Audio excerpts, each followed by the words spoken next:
Okay, so Daredevil episode 2. And so now we know where White Tiger is. So now the question is, was this a setup because they already know who White Tiger is? Because let's face it, Wilson Fisk knows about Matt being Daredevil.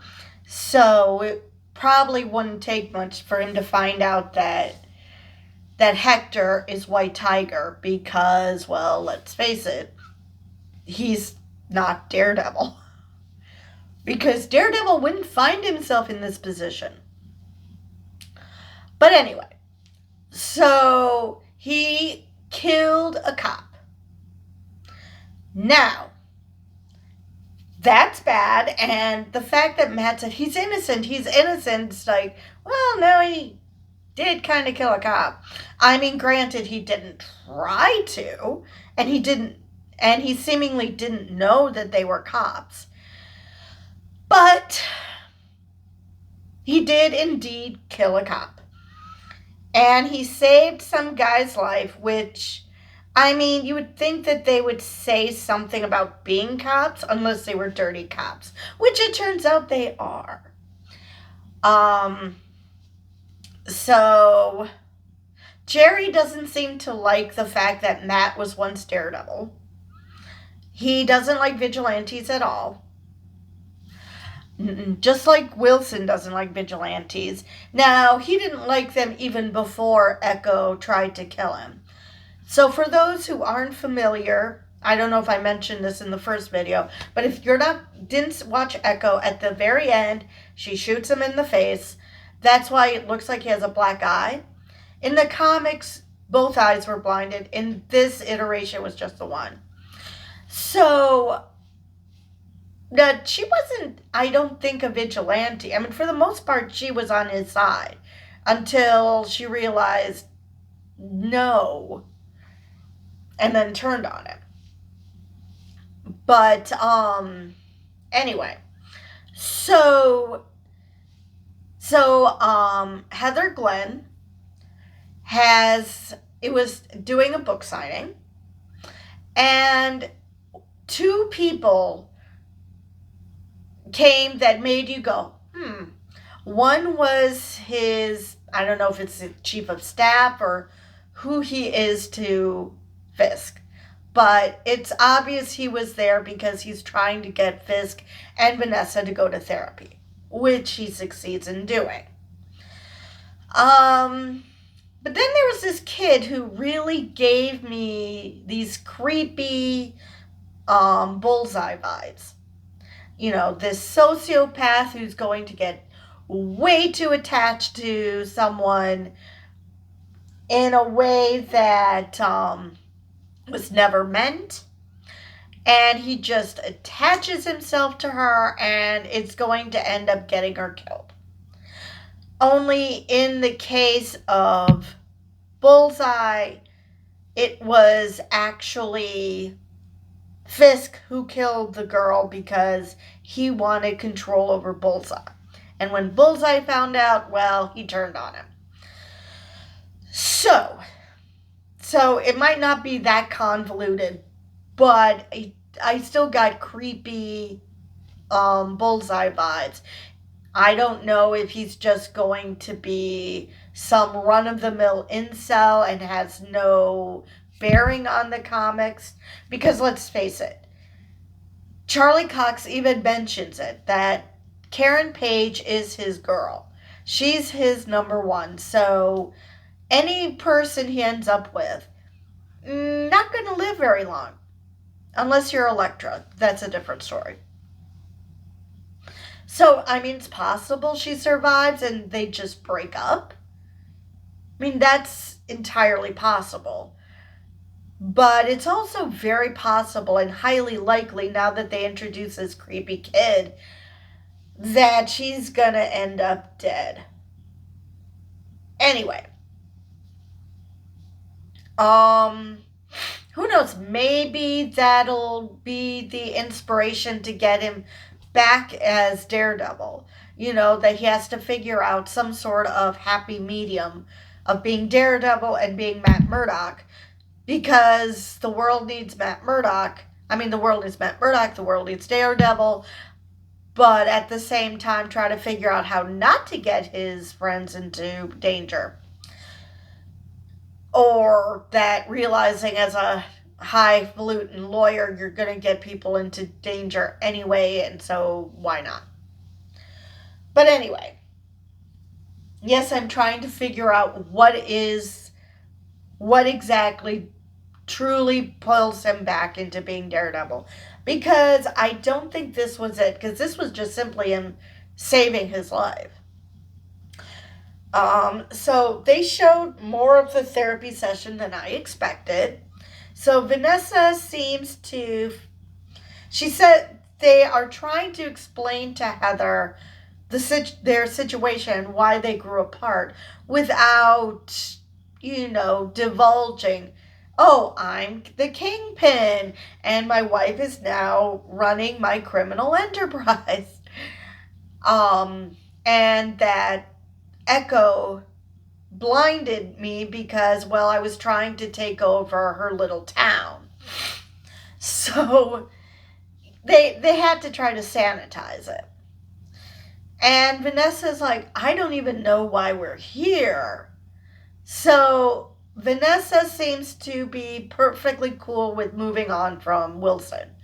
Wilson, as we all know, once he attaches himself to someone, that's it. You aren't getting out of his clutches. So, yeah. But they showed more of that than I expected. I really didn't expect them to show that much of the therapy session.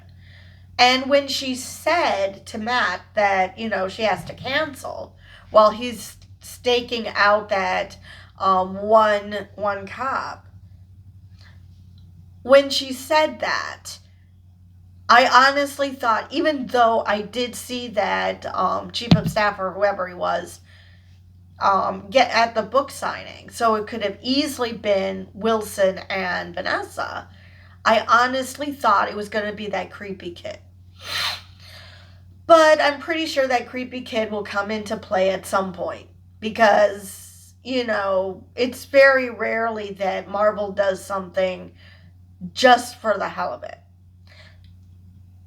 That kid had a speaking line asking for help for a reason. So, yeah. Now, is it just going to be some creepy stalker kid? Or is he working for someone like Frisk or Vanessa or who knows? But there's something creepy about that kid.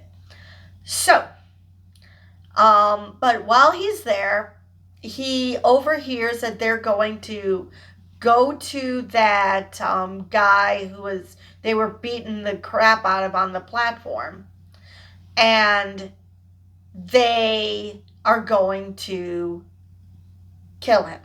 So Matt calls Jerry, tells him where to meet him, and at first I'm like, why? You could take these guys on with one arm tied behind your back. I mean, yeah, they're cops, but I doubt they're you. I mean, hell, Frank was able to defeat Daredevil, but he's Frank. These guys are not Frank either. So, yeah, not happening. And actually, the only reason Frank had got the jump on Daredevil was simply because Daredevil was trying to, not beat the snot out of him. So he was trying to say, Frank, I'm your friend, stop it. And no. So this was a totally different situation.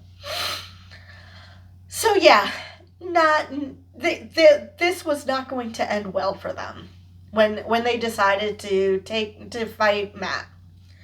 But anyway, so that was going through my head. I'm like, why is he calling Jerry? Then it became obvious. Or something. Oh, yes. But he did get a victory, even though he didn't get a word in edgewise during sentencing. He did get a victory because he he got them, once they discovered the white tiger thing, they got him to not introduce that in the trial, because he wasn't wearing his white tiger suit and he wasn't wearing the magical amulet, which the DA scoffed at. And I'm just like, okay, how long have you been on this planet? Because I know that this seems to be a bit further back than present day because of how much they've jumped. Like, now it's New Year's. So they jumped a couple months again. But, or actually, yeah, from when he won the mayoral race to when he took office. So yeah, who knows how far behind in the Marvel timeline they are. But,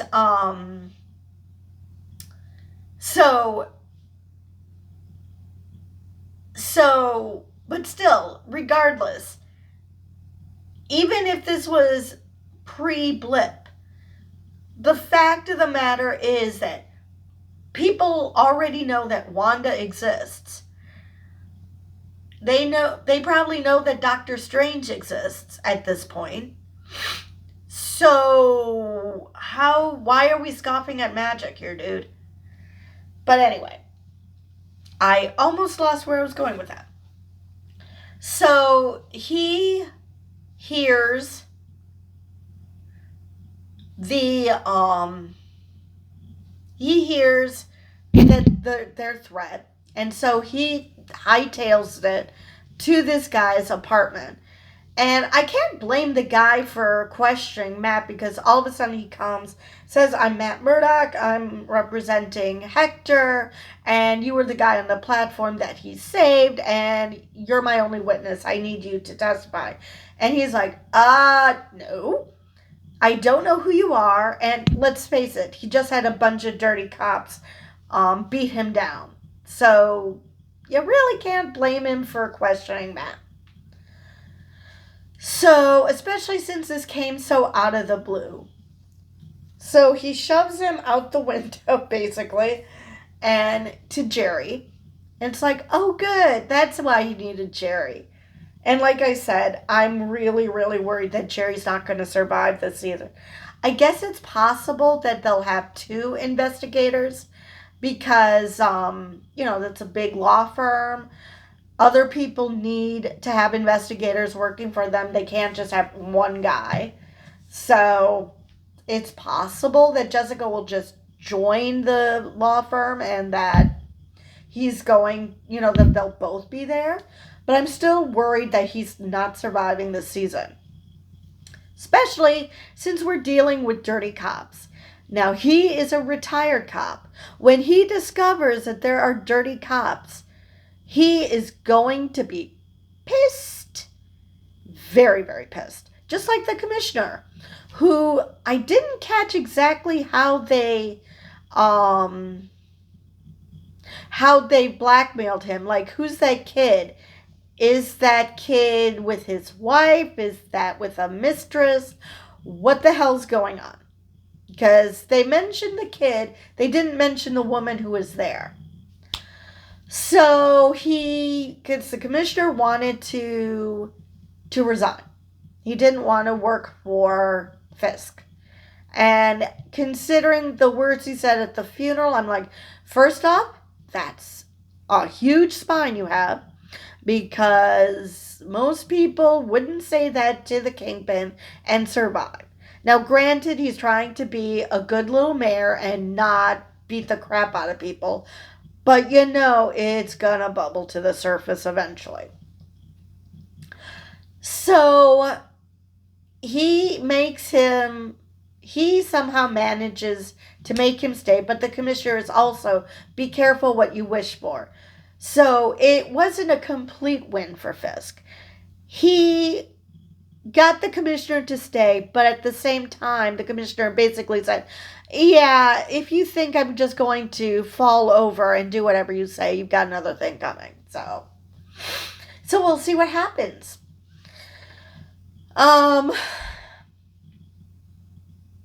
So anyway, back to Matt.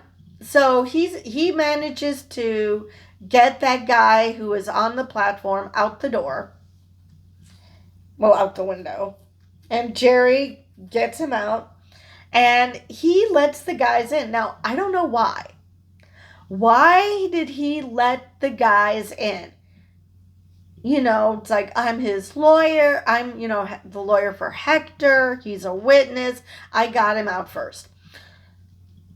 Now, I honestly don't, besides, watching Matt beat people down who totally deserve to be beaten down, I really don't know why he stayed. He could have easily left with them. So, I don't know.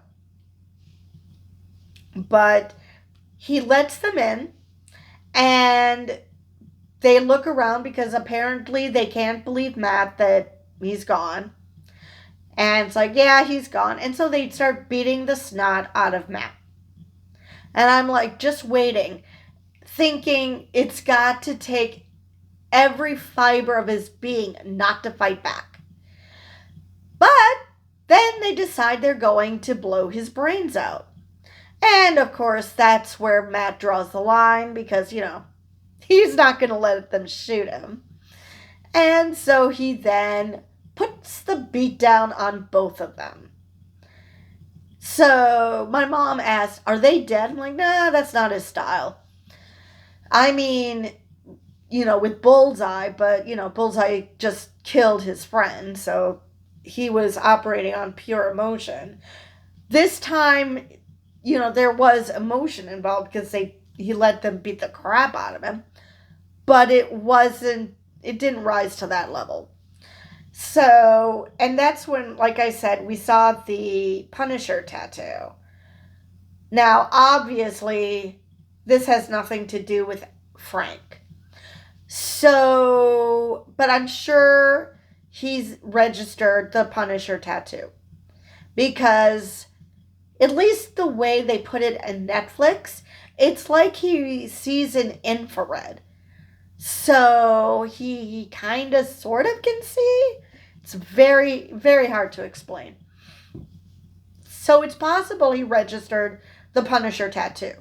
So maybe that's how he ends up talking with Frank. Because something has to happen that they get into contact. And Frank tries to kill him. Which, again, why would he do that?